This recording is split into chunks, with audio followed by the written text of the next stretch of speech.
বাংলাদেশ জামাতি ইসলাম যে আশা নিয়ে জোট করেছিল সে আশায় পুড়ে বালি হয়েছে।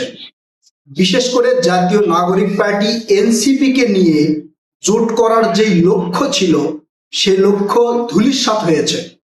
তারেক রহমানের ম্যাজিকে সেটা এখন ভরাডুবির পথে। তারেক রহমানের কি ম্যাজিক এবং জাতীয় নাগরিক পার্টি এনসিপির সাথে জামাতি ইসলামের জোট করার লক্ষ্যটা কি ছিল? জামাতি ইসলাম এনসিপি কে জোটে নিয়েছে হয়তো এই উদ্দেশ্যই তাদের ছিল।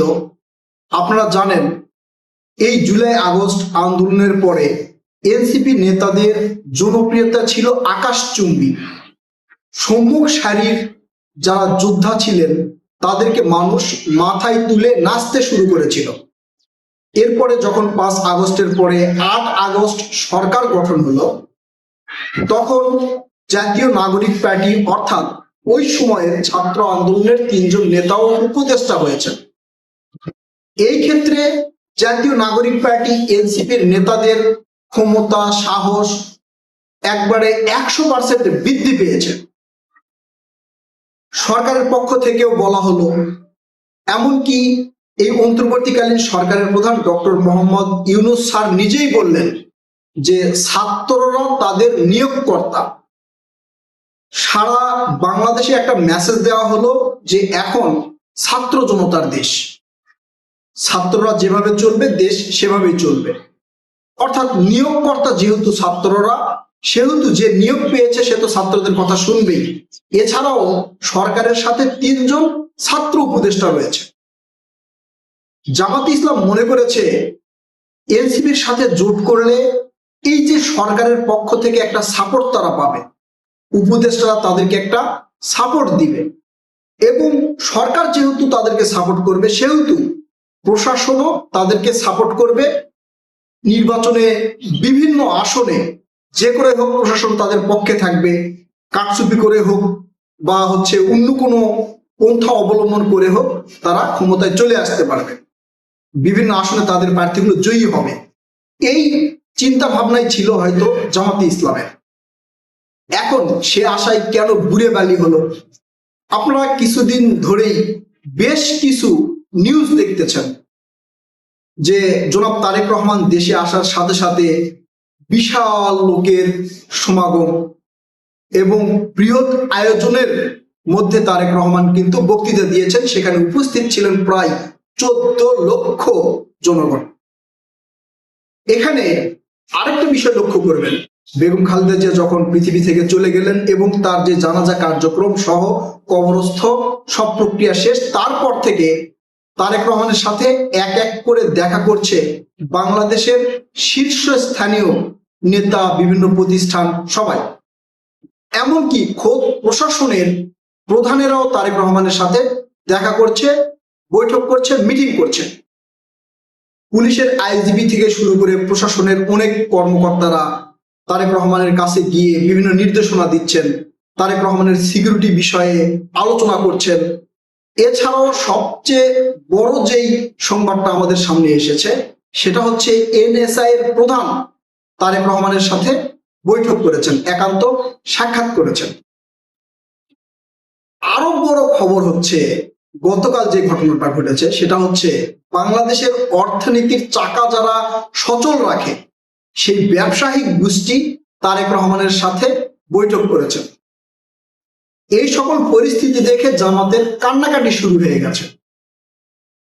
এতে আর বুঝতে বাকি নেই যে আগামী ত্রয়োদশ জাতীয় সংসদ নির্বাচনে কে ক্ষমতায় আসবে।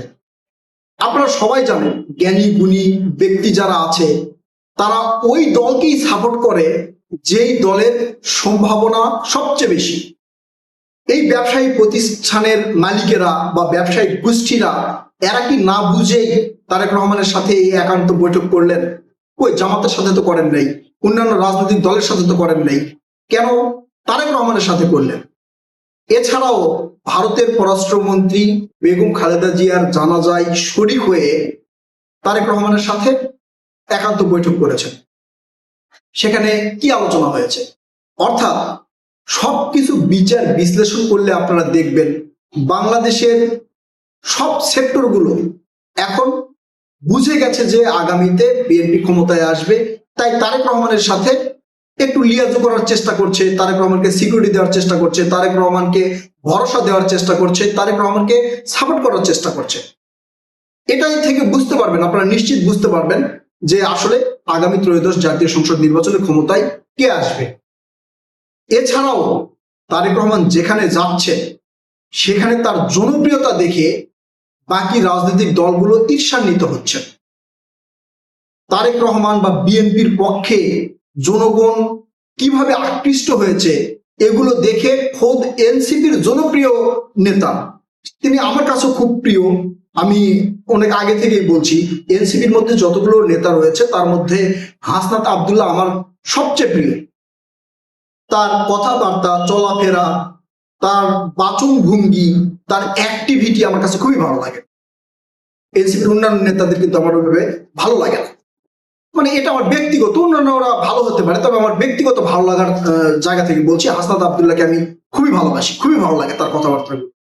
এই জনপ্রিয় হাসনাত আব্দুল্লাহ তিনিও এখন মুখ খুলে বলতে শুরু করেছেন যে প্রশাসন বিএনপির দিকে ঝুঁকে পড়েছে।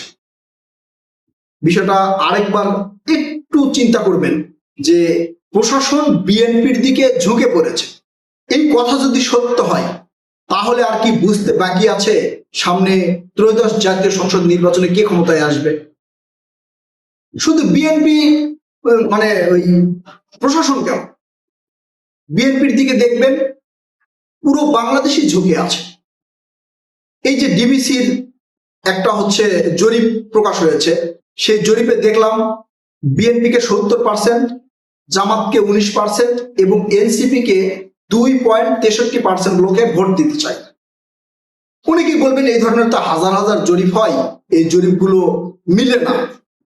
আসলে হাজার হাজার জরিপ হয়, সেগুলো মিলে না বিষয়টা এমন নয়, কিছুটা পক্ষপাত দুষ্ট হয়েও অনেকে এই জরিপগুলো করে। নিরপেক্ষভাবে জরিপ করলেও এখন দেখবেন বিএনপির জয় হবে, প্রত্যেকটা জরিপেই বিএনপি জয়ী হয়ে আসবে। আপনারা এই যে ছাত্র ইউনিয়ন পরিষদগুলোর নির্বাচন হলো বিভিন্ন বিশ্ববিদ্যালয়ে, তার আগে কোনো জরিপ দেখেছেন যে মিনিস্ট্রি মিডিয়াগুলো জরিপ করেছে বিএনপির অঙ্গ সংগঠন ছাত্র দল এই প্যানেলগুলো জিতবে? দেখেন নাই, কারণ তারা ওই বিষয়ে জরিপ করে নাই, বা জরিপ করলেও সেটা হয়তো প্রকাশ করে নাই।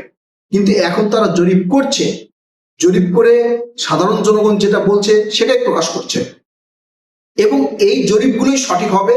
আপনারা মিলে নিয়েন, ইনশাআল্লাহ আগামী ত্রয়োদশ জাতীয় সংসদ নির্বাচনে বিএনপি ক্ষমতায় আসবে এবং সাধারণ জনগণ মানে ভোট দিয়ে বিপুল ভোটে বিএনপিকে জয়যুক্ত করবে।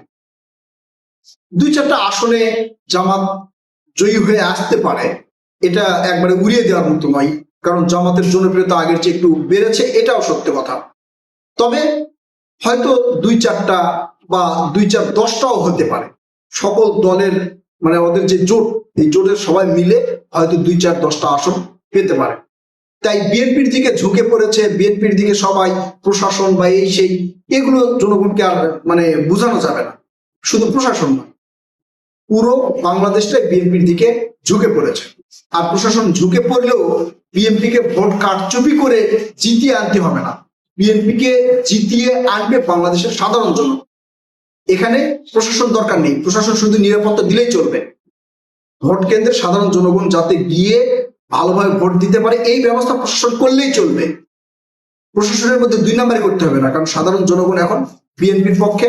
ত্রয়োদশ জাতীয় সংসদ নির্বাচনে বিএনপি জয়লাভ করে বাংলাদেশের সরকার গঠন করবে ইনশাআল্লাহ। প্রিয় দর্শক, এই বিষয়ে আপনারা আপনাদের মূল্যবান মতামত কমেন্ট করে জানাবেন। কথা হবে নতুন কোনো ভিডিওতে, ততক্ষণ পর্যন্ত ভালো থাকবেন। আল্লাহ হাফেজ।